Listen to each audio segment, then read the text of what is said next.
جشن گرفتی؟ چی؟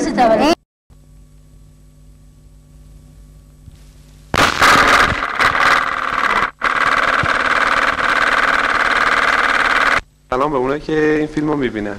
امروز 27 خرداد 60 تولد پیمان خان به علاوه شهره است.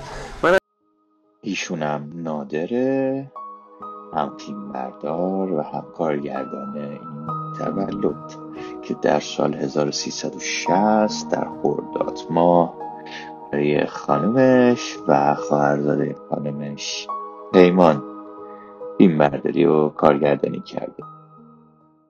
هم که ببینین اولش اومدم فیلم بردارم. اینم اول جلسه است.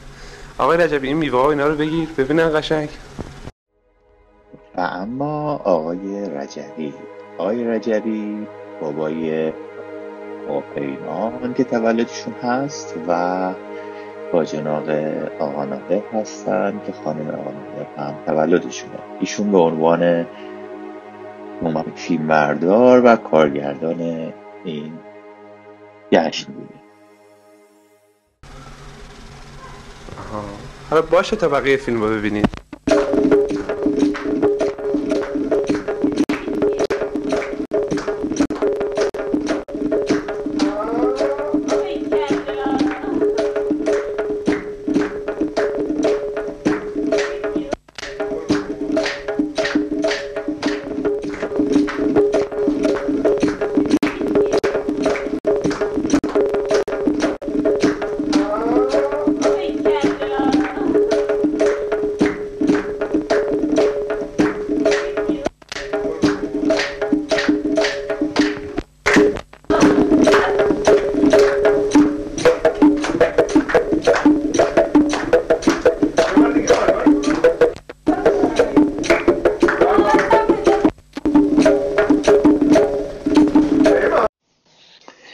این پیمانه و جشن تولدشه امروز و پدرش و شوهر خالش دارن براش سنگ تموم میذارن.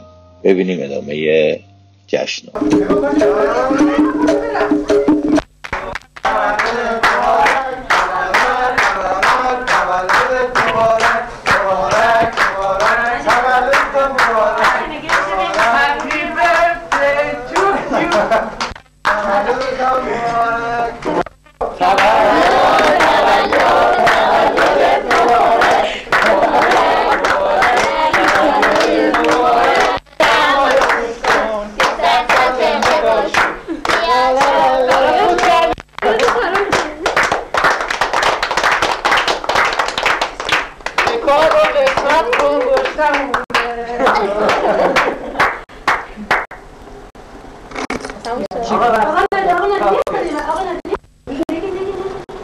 صحبت کنید. بینشگران عزیز خواهشمند است. های پیمان یه پیغامی برای من بده ببینم. بگو یه چیزی. تولد منو جشن گرفتی. چی؟ چرا نمیشه؟ تو کی هستی پیمان؟ خودت معرفی کن. اسمت چیه؟ تولدت مبارک. متشکرم. شما یه چیزی بگو. هیچی دیگه چه شما یه چیزی بگو. من امیدوارم سالهای خوشی با هم دیگه داشته باشی. متشکرم. شما؟ منم تبریک میگم به هر دوتاش. متشکرم. تولدت مبارک. خیلی ممنون. من خودم رو خفه کنم. خیلی ممنون.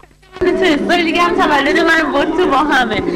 تمام خیابونا رو واسه من تو چراغونی کردن، توق زدن. نمیدونی چه خبره. دیگه تولد کیه؟ شهره خانوم، همسر آقا نادر و خاله آقا پیمان که برای شما میخوام برقصن.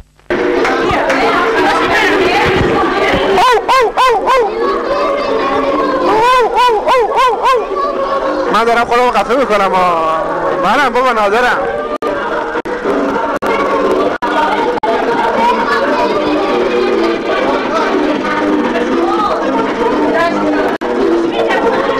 امیدوارم شادی